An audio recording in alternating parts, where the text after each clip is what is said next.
درود بر شما. سلام آقا محسن عزیز. چه خبر؟ چه تنهایی آقا رضا؟ سلامت باشی آقا محسن.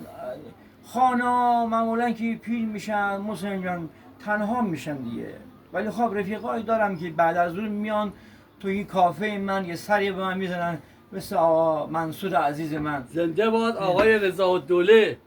ممنونم آقا مخلص منصور. آقا رضا آقا منصور ما. ممنونم. آقا منصور چه خبر این ورا؟ سلامتی.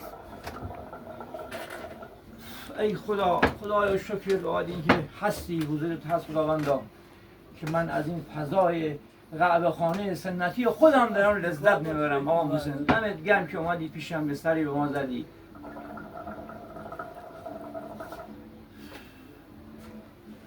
از کمال الملک چه خبر رضاالدوله؟ سلامتی منصور جان، خبری ازش ندارم، اونم دیگه پیر شده، دیگه خونه نشین شده منصور جان.